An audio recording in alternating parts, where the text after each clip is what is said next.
in to join.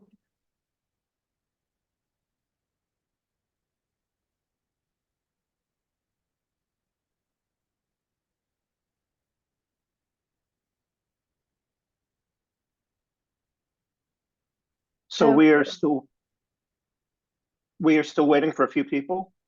I don't see anyone else in the waiting room, so I think we're good for now. Okay, great. Okay. So hi everyone. My name is Sarah, and I'm gonna be uh having this meeting about dissecting the OpTOMCAS. I'm not sure how many of you are into like optometry, the process, or how many of you just, just have optometry as an option, but not really set on it. But anyways, we're gonna be talking about the OptoMCAS, which for those of you who don't know what it is, it's the application website where you apply for all the optometry schools. Um, so I'm gonna be sharing my screen right now. Okay, so I have this little presentation, and at any point, if anyone has any questions, you can always write it in the chat. And we could answer it on the way or at the end. Okay.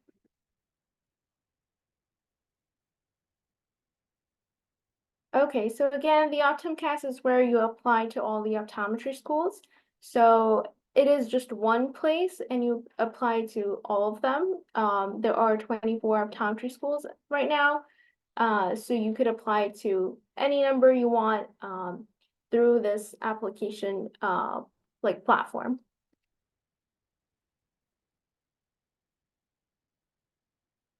So this is an overview of how the OptoMCAS looks like.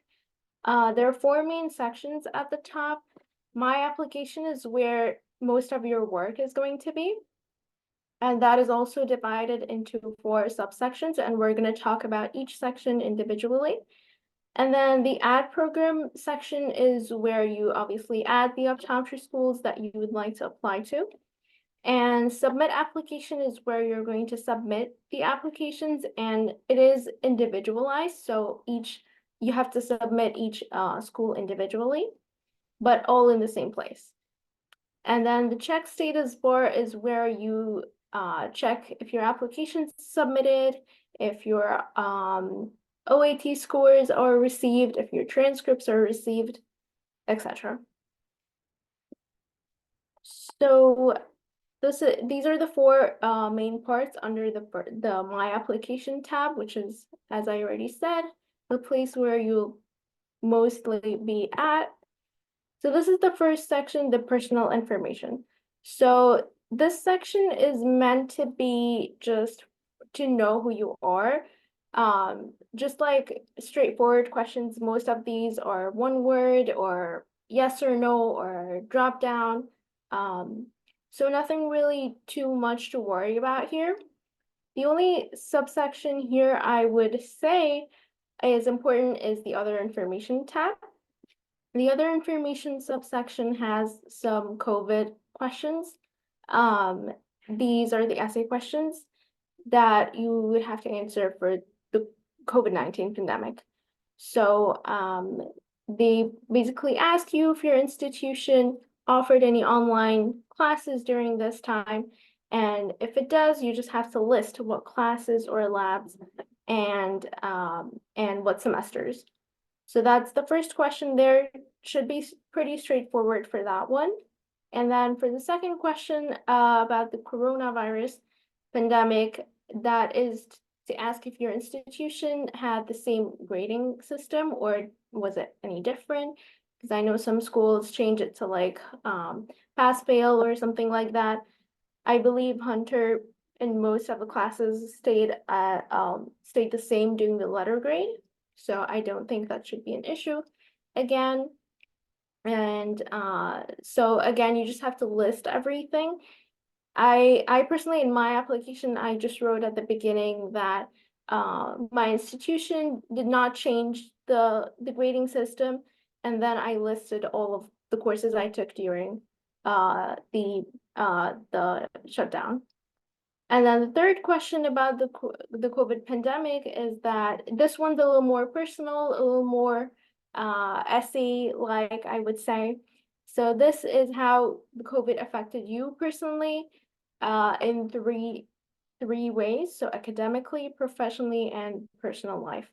So when you're answering this question, I would suggest that you answer each part of that, so that they could see how the coronavirus really affected you in multiple ways. And for these three questions, there are limits for the number of characters, which is 2,500 for these questions. Just be careful when you're doing this because sometimes you'd have the word limit, sometimes you'd have the character limit. So just be careful because it will not accept more than the limit. Even if you wanted to, you physically can't enter more than the limit. So just try to be careful with that. So that's the first section. That's pretty much the only essay-like questions in the first section. And then the second section, you have the academic history. So this is where you're going to input all the colleges you attended, including any college now courses that you took in other colleges, the one you currently attend, if you had gone to another school before this one, all the colleges you attended, you have to put that down here. And then the second thing is the transcript entry. So that's where you enter all of the classes you took at Hunter and outside of Hunter. And the grades, the letter grades, and how many credits they are. And we're going to go over some tips in this section, but this is basically where you enter all the classes and also the standardized tests. So mainly what optometry students tend to take is the OAT. I know some other schools do accept other standardized exams, such as the DAT, the MCAT, the GRE, but it is school-based, so you have to look at the schools you'd like to apply to before taking any tests that are outside of the OAT. But this is where you'd enter any scores. So for this section, I would recommend that you have to be very careful with entering your transcript. You're gonna have to enter all the classes into the OPTOMCAS, as well as request an official transcript from the school. They are going to match both of them. So if anything's not matching to your official transcript, then that's gonna cause delays, that's gonna cause errors, maybe even being rejected because of that. So you don't want to put yourself into that situation.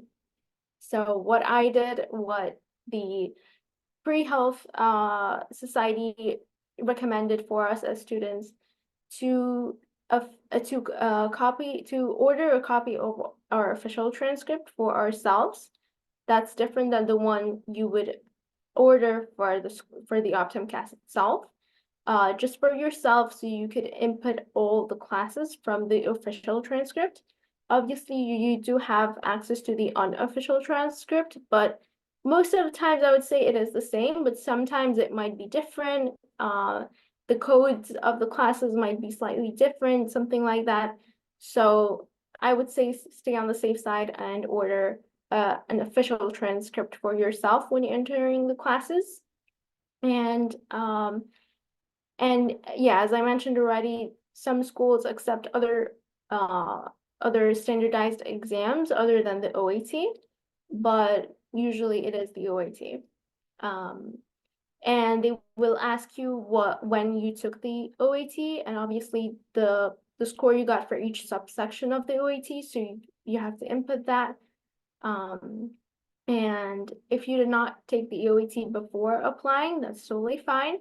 You just have to write the date where you plan to apply. That's if you registered for the OAT. So the third subsection here is the supporting information. This is where you're going to put your letters of recommendation, your experiences, which is very important, and your achievements. So if you're planning to apply through a committee letter, like I did, all you have to do for the letters of recommendation section is to input Camille's information, and you can ask her for the exact email address that she wants. But because you're doing committee letter and it's not going through you personally, it's going through the school.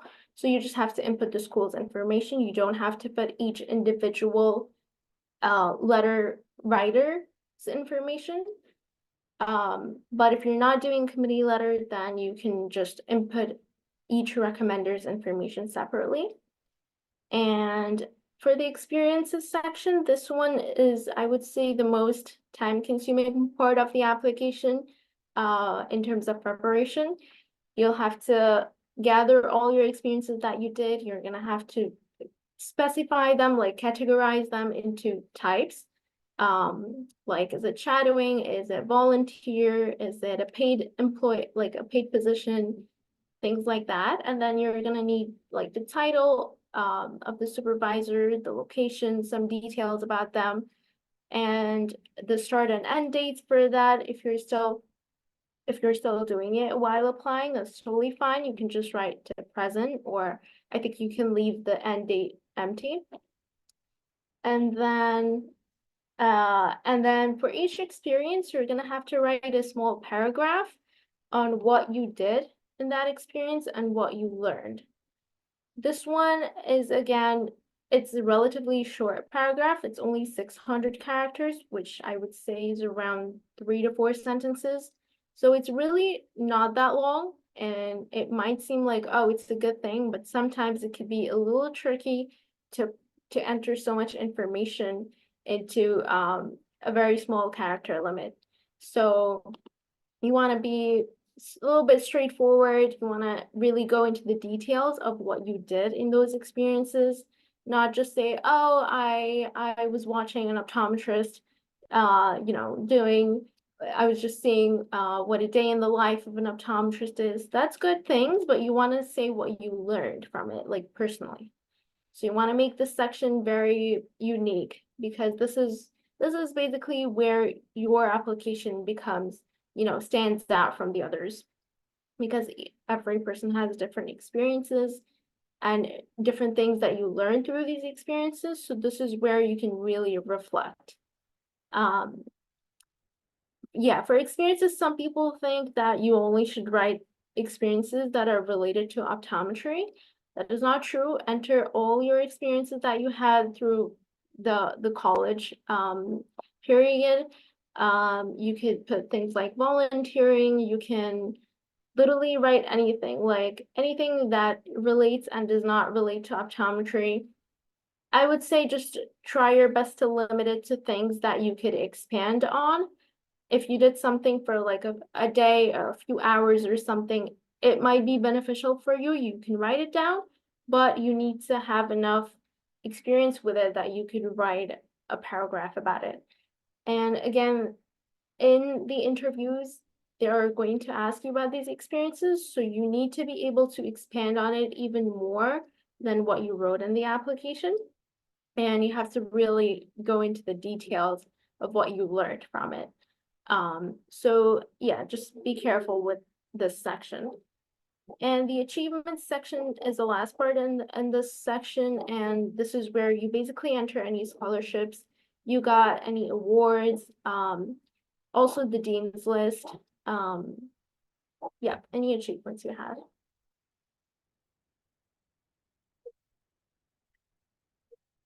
The final section is program materials.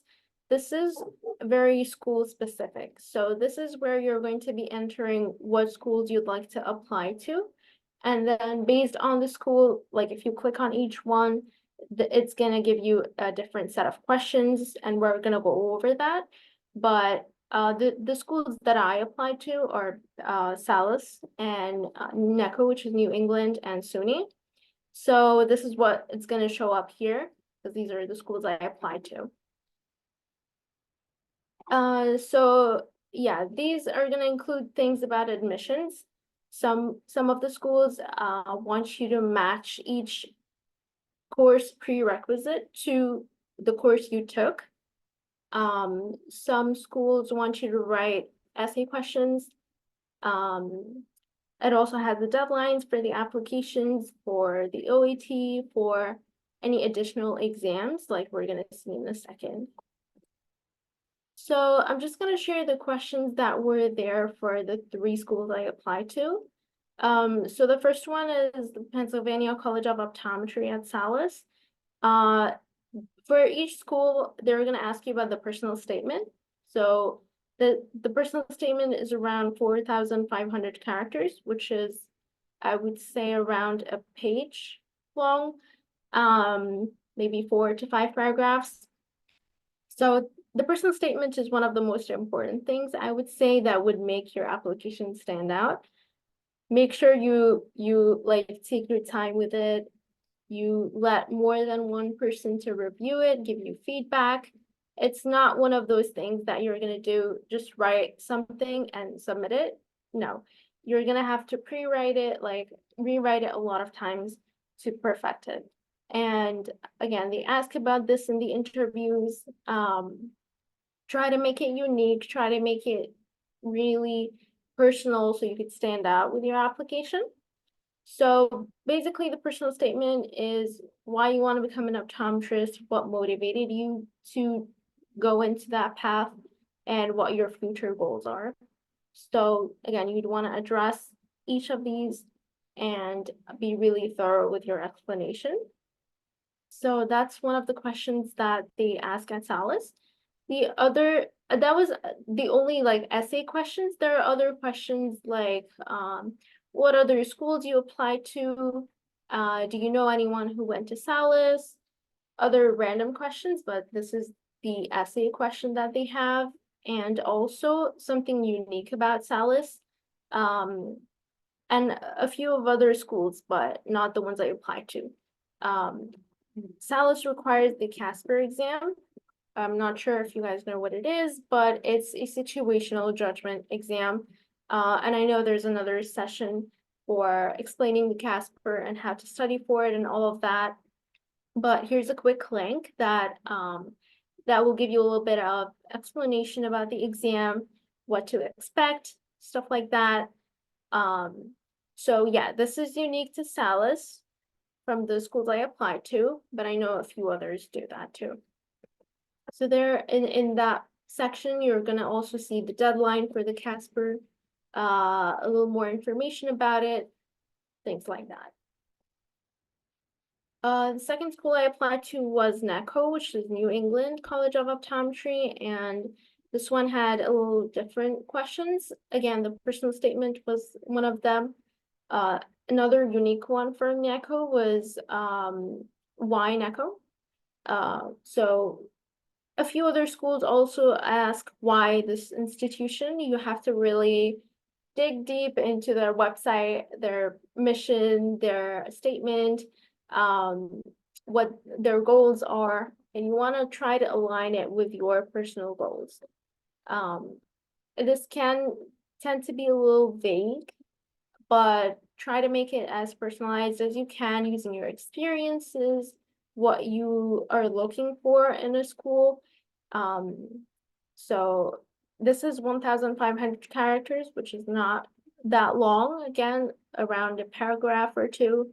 So you want to really go into explanation of why this school is unique among the others. And then they have another question asking about grades. This question is optional, so if you really don't have any outstanding, grades or outstanding improvement or decline in your grades, you don't really have to answer this one, but it is a good place to explain if you have any of these, if you have any decline in grades or something, or any drastic changes to your grades. This would be a great place to explain why, explain that you changed your study habits or whatever it is and you improved. And then they also have another optional thing that you could put any additional thing that you want. So the most common is the resume or CV. So if you do have a resume that you did, say in the pre-health, society at Hunter, you can definitely put it here, but it is optional. For SUNY, the questions they had, again, was the personal statement that we've talked about. Another unique question I would say about SUNY was any adversity that you experienced in your academic life or personal life that you want to share. So this kind of, again, goes back to, if you have some bumps on the way, in terms of grade or in terms of anything else, you can explain it here. It is not that long, but it is also optional because but I would recommend that you answer this question. And then the other unique one about SUNY is diversity. SUNY is, New York school, they're really all about diversity. So they want to see what you're going to do for their school, how you're going to expand that diversity of their school.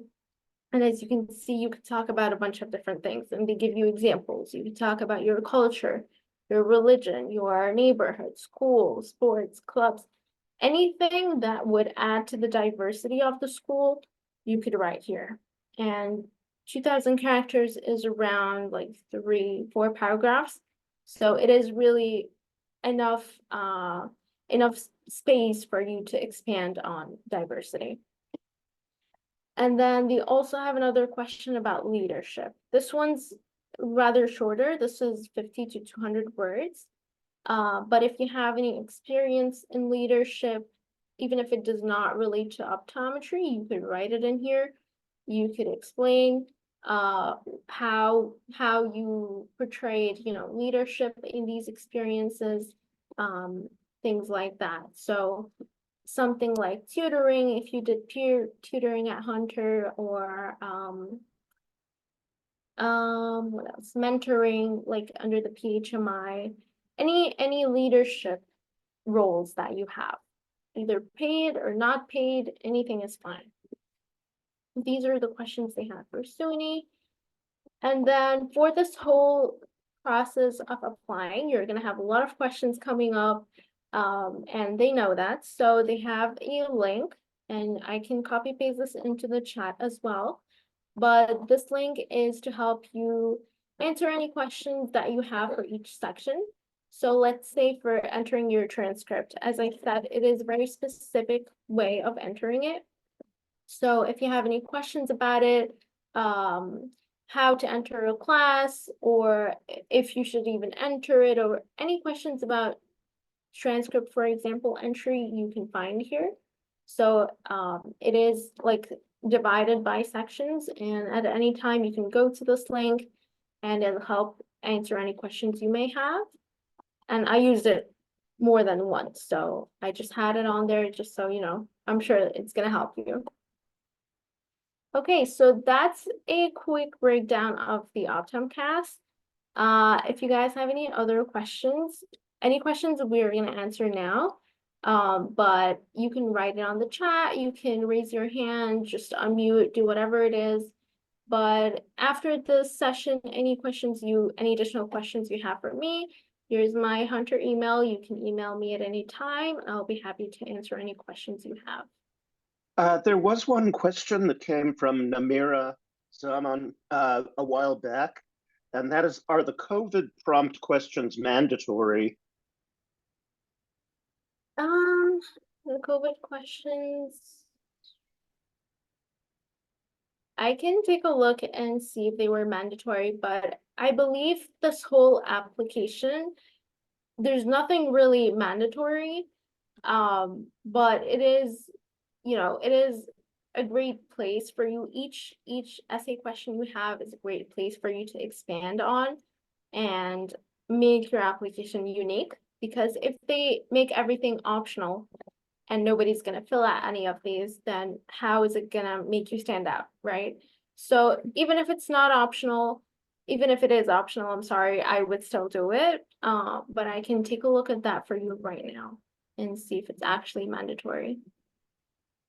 Any other questions while I do that?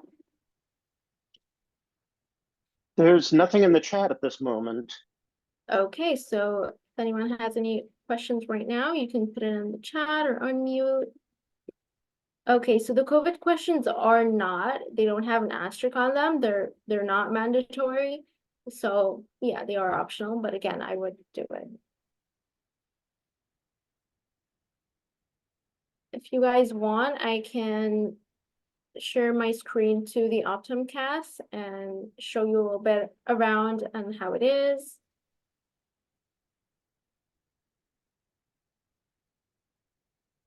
Okay, so someone wants to know more about the interviews, particularly with SUNY. Was a lot of the interview guided by your application? Okay, so just so you guys know, I applied to the 3 schools I showed here in the presentation. I got accepted to all 3, and I chose to go to SUNY. So if you have any specific questions about like interviews or about SUNY or anything, you can ask me. So with the interviews, some of the schools I interviewed at were a little more conversational. They were like less, tense. Some of the other schools, including SUNY, was a little bit less conversational, a little more tense, but it went fine at the end. But the questions they ask are slightly different. There are a set of questions that are kind of, asked by each interviewer. So something like why optometry is very common in interviews, which could be a little bit guided by your application, because as we saw, like the personal statement, for example, you're going to have to explain why optometry and how your experiences, led you to go to optometry. So like a question like that would be helpful to answer your interview question. Other questions, why this institution? So why NECO, why SUNY, why Salus? What are the other questions? There are some other questions like SUNY, as I mentioned, are really into diversity. So they could ask you something about diversity, which also you could use that question to kind of, gear your interview question. So yeah, it's a little bit of, I would say it's pretty much guided by your application and what your answers to the application questions are. Correct me if I'm wrong, but one question you would be very likely to get would be, why do you want to be an optometrist? Correct. Yes. Why optometry? Okay. How did your experiences led you to become, want to become an optometrist? Why not anything else? Things like that. How are the tuitions for the optometry schools that you listed? Are they expensive? So tuition is a little different from school to school, but depending on if it's public, private, if you're gonna get in-state tuition, out of state. But for me, as a New Yorker, I will be getting in-state tuition for SUNY. SUNY is a public school, so their in-state is around 39,000 a year, and their out-of-state is around 50,000 a year. So there is a little bit of change over there. The other schools I applied to, NECO and Salus, are private, so it didn't really matter if it's in-state or out-of-state, and it was around 50,000 a year.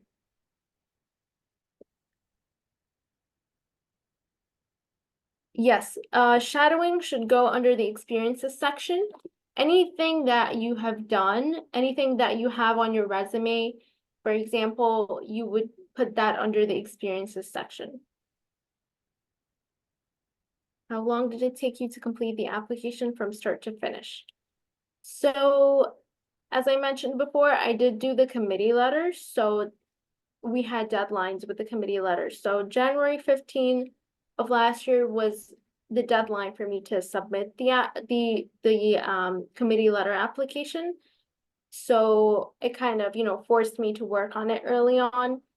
But I would say generally 3 months minimum for you to gather your experiences, write about them, all the essay questions that we talked about for you to answer them and, review them again and change stuff. It does take a little bit. So, and also depends, if you're doing, school on the side with the application, it might take a little longer for you to complete it.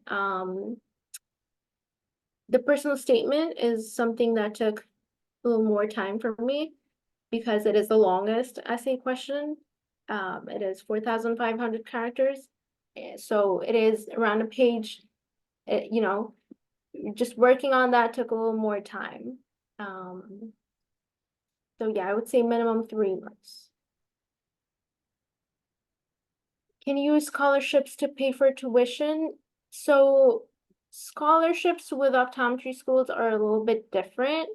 Some schools, or most of the schools, I would say, have they put you automatically for to be considered for a scholarship when you apply. So when you apply to their school, they automatically consider you for a scholarship. Whether you get it or not is based on your undergrad performance, your OAT scores, things like that, your application. So if you get a scholarship, definitely. I got a scholarship from NECO, I got a scholarship from Salis. With public schools, I would say like SUNY, they don't, give as much scholarships.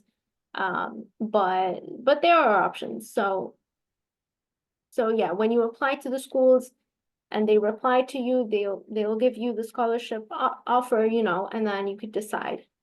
Can you briefly explain how you went about studying the OAT and any recommended sources? So for the OAT, I took my OAT after the second year because I took the committee letter and I did not want to take a gap year. So I had to take it a little bit earlier. So I studied for it 3 months of the summer, right after I finished the semester, and I took the exam right before starting the next semester. So total 3 months I studied for, and I wasn't doing anything else in the 3 months. I wasn't working or having classes or anything. So I took the 3 months really to only focus on the OAT. And I would recommend you guys do that too. I used OAT Booster. There is a couple of other stuff. I know there's boot camp, there's Kaplan, but I believe that OAT Booster, I am satisfied with Booster. I think it did a good job representing the real exam. So I would recommend OAT Booster. And also, just so you guys know, they do have discounts over the year, OAT Booster. So I get emails with them. So when I get any offers, I could let Camille know or Bobby, and you guys could use the discount code to buy your membership, and then you can pause it once.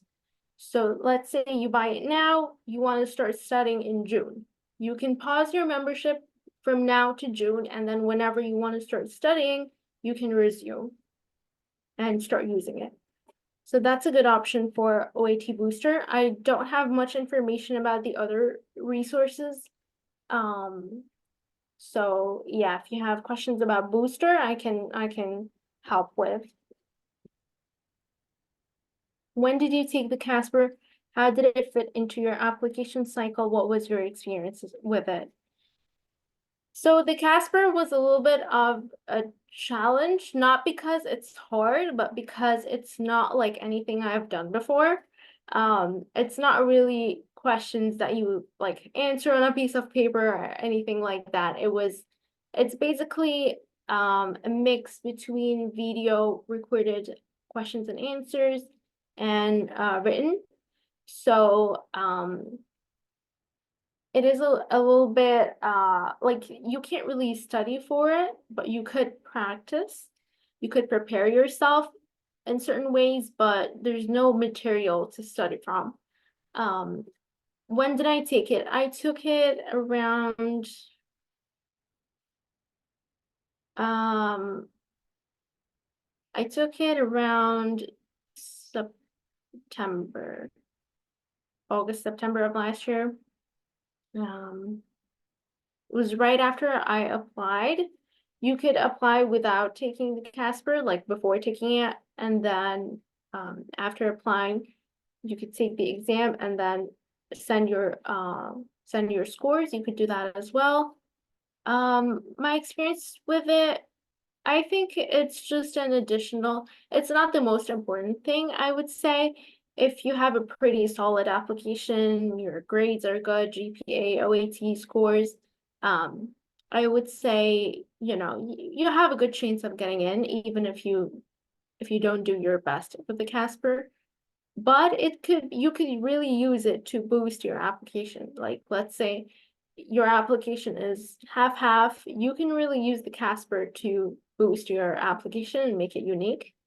Um, so yeah, my experience with it was, it's not too bad. It's not that bad. Were you, how much were you able to improve your score over the 3-month period you spent studying?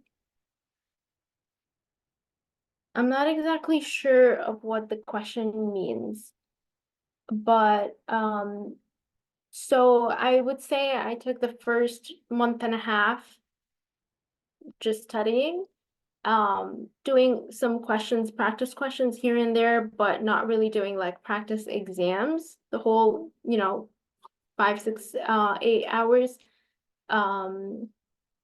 But towards the end, like the last month and a half, I started, implementing a little bit of practice exams. And then at the end, like the last 2 weeks, were all just practice exams. So if you can just clarify your question a little bit, so I can answer it more specifically.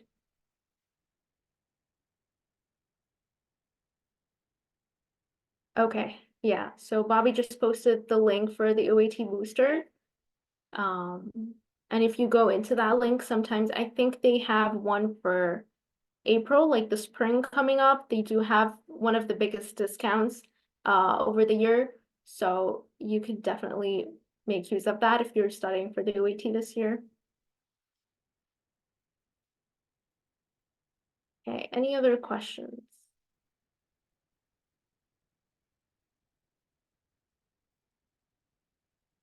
Okay, so let me see if I can share my screen and show you guys the OptoMCAS, just so you have an idea of how it actually looks.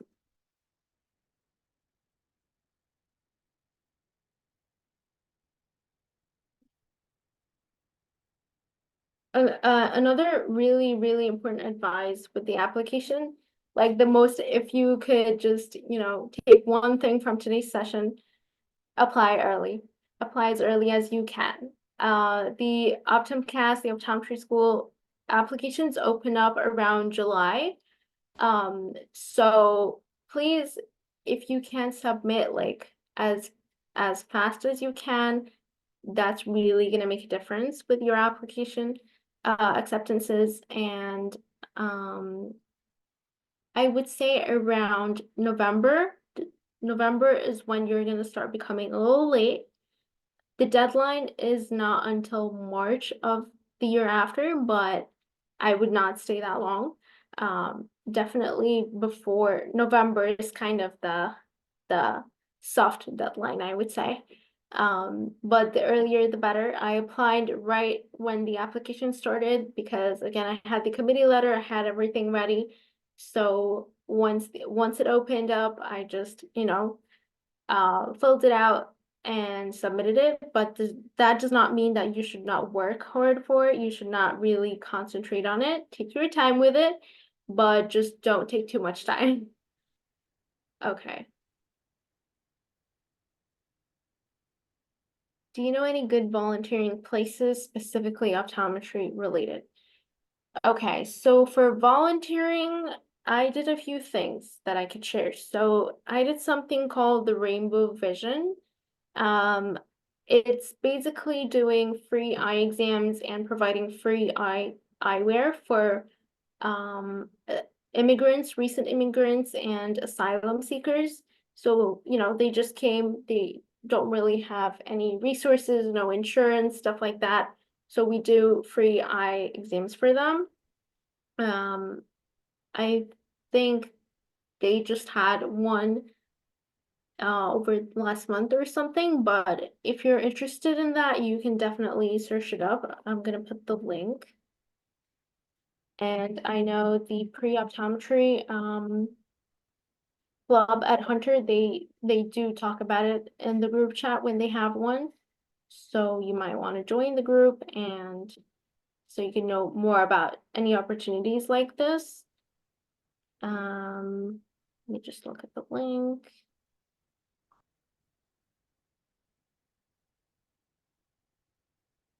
Okay.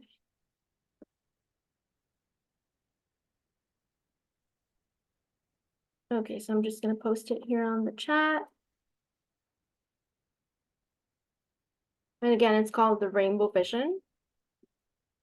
So that's one thing you could do. And even if it is just one time that you go or so basically it was 3 days when I did it. The first day was actually doing the screenings. And then the second day was choosing frames for people who needed glasses. And then the third day was distributing those glasses, the ready glasses for the people. So if you go all 3 days, you're gonna have experience with, pretty much everything. So you can have enough experience to write a paragraph about it in your experiences. So that's one thing I did. Another is a mobile application called Be My Eyes. This one's also really helpful. There are a lot of volunteers, so you're not gonna get a call as often as you think, but basically it's made for blind and visually impaired people. And you just get a call as a volunteer, and then they just ask you, can you just tell me what this says, or search with them for something, and it's basically like a video call. So you just look at it, it's very simple activities, but with the blind people, it could be very challenging. So it's a very nice way of giving back, helping out, visually impaired people and gaining some experience. So also you may get only just like one or two calls, but if you have enough to talk about it, and how it matches your goals, you can write it in your experiences. That's another thing. I can also put the link for that over here in the chat. So you could join if you like.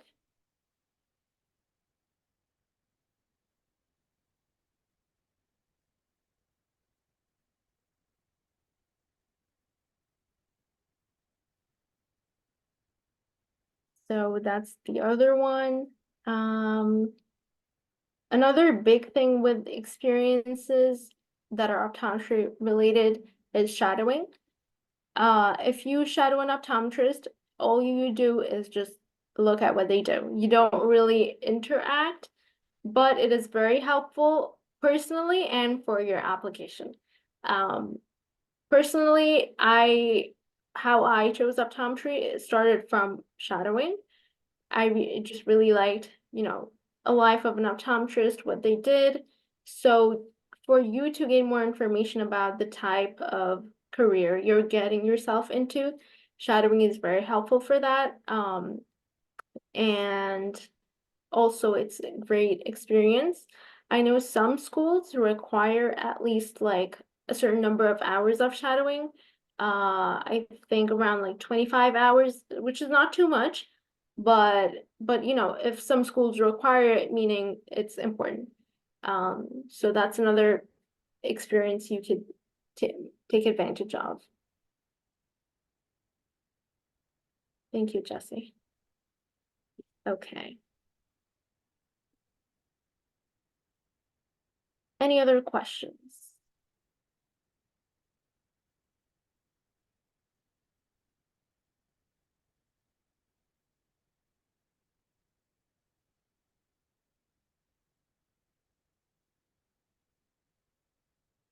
How do you find people to shadow? Good question.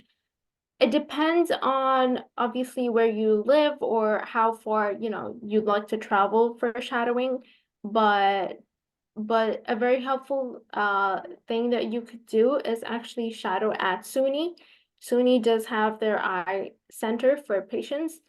And I went to shadow there a few times, and you could shadow in any of like the specialties. So you could shadow in primary care, pediatrics, vision therapy, contact lens, any specific specialty you like, you can shadow in it. I can put the email address of the person who is in charge of the shadowing at SUNY.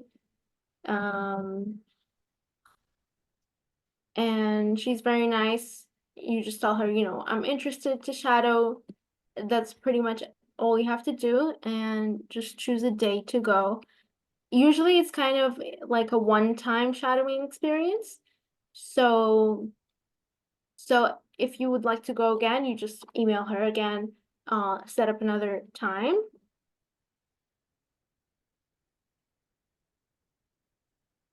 But it is not only beneficial for the shadowing aspect of it, but also because you're going to an optometry school, you could see what it's like, you could get a sense of, the student life there.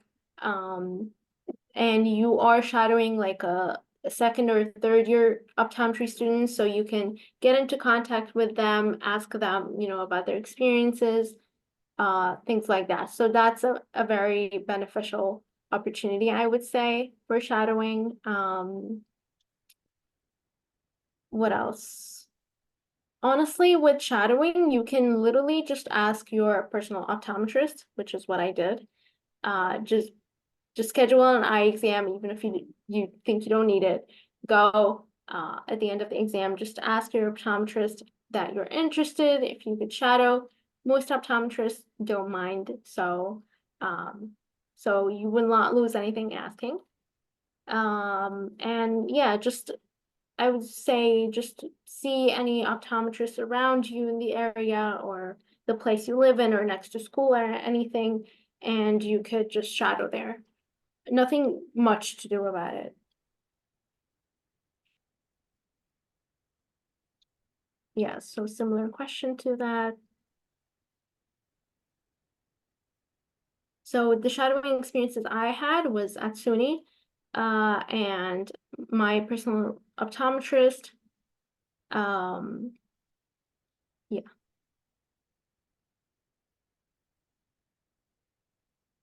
literally use Google, search optometrists in your area, and just randomly call them, email them, go to them physically in person, say, I'm interested, I'm a pre-optometry student, can I shadow? That's all it takes, nothing more. Any other questions? Okay, we have around 9 minutes left, so if you guys have any questions, you can write it in the chat. Are you guys interested in just like sharing my screen and just taking a look at the OpTomCAS, or it's whatever you guys want?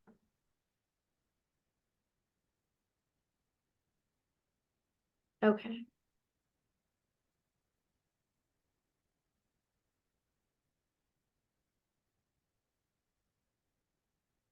So let me go to the application over here. So here it is. This is the My Application section, and these are the 4 sections we talked about. Let me show you this part for each school. So here you have home questions, prerequisites. So here you have a bunch of, just explanation about the school, the program, the requirements, the standardized exams, all of that. And this is SALIS, so that's the part about the Casper that I talked about. There is a link here that's the one I put in the chat. So you could see a little more details about the Casper exam. And then you have the deadline, which is March, usually March of that year. What else? This is the questions. So that's basically asking a bunch of random questions like which degree. I know Salus has an accelerated program that is 3 years long instead of 4. I'm not too sure about the requirements there, but you can definitely search that up. And these are the essay questions. They ask you about the OAT, any alumni, any relatives practicing in the profession, your high school, and how you heard about them. So basically, not too many essay questions apart from the ones I had in the presentations. And then prerequisites, as I mentioned, some schools want you to like match the classes to their requirements. So that's pretty easy to just input there. Let me know if you have any specific sections that you want to look at here. So this is all under my application. The add program here is where you choose the optometry schools. So you have the list of all of them here, and you just click on the plus. Here is where you submit each individual application and the fees that you have. So there are fees for just applying through the OPTOMCAS, and then each school they have like a supplemental fee around like sometimes it's $40 or something like that.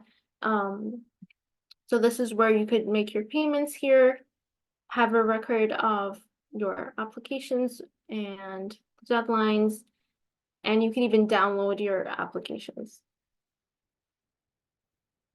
Check status is where you see your transcripts, recommendation letters, or the committee letter if you're doing that, and any standardized exams, and again, your application status here. That's pretty much a quick overview of the OptomCast and how it looks. Any questions about anything we went over?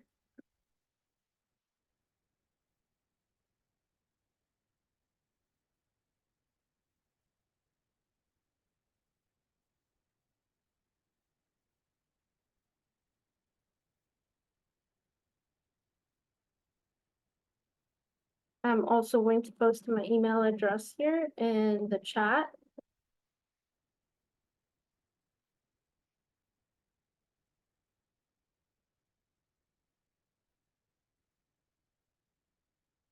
So you can let me know if you have any questions about anything.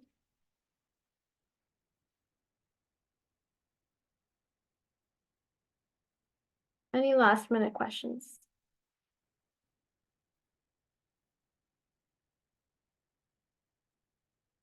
Thank you, guys.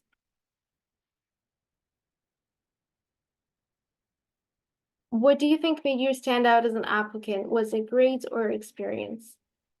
So when schools review, all their applicants, they don't just look at grades or just experiences or just GPA. They look at you as a person, like as a whole, Your grades may not be the best, but your OAT may be a little low. But if your essay questions, let's say in the application are, strong, if your interview went well, you might have a high chance of being accepted. So it's not really something or the other. It's a little bit of everything. So please don't try to, think that it's just the GPA or just the OAT score. And if I mess up in that, there's no chance for me. No, it doesn't work that way. It is a holistic review of your whole application with the interview, with everything. So it's not just one thing. Me personally, what made me stand out? hard to decide, but I think, my grades were good. My OAT score was decent, so it is, again, a little bit of everything.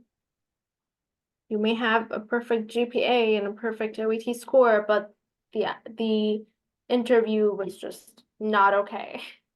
You could still have a high chance of being accepted. You may not, So it really, you just try your best to put in all your effort and the best you can in the whole application cycle, and your GPA, your OAT scores, and the interview. I would say these are the most important parts.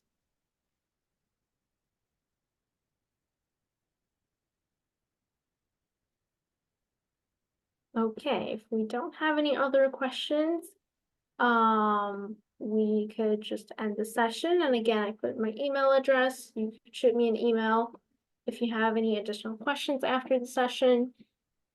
And good luck to everyone. You're welcome. All right, bye guys. Have a good night. Okay, all right. Thank you. You're welcome, Bobby. Okay, bye.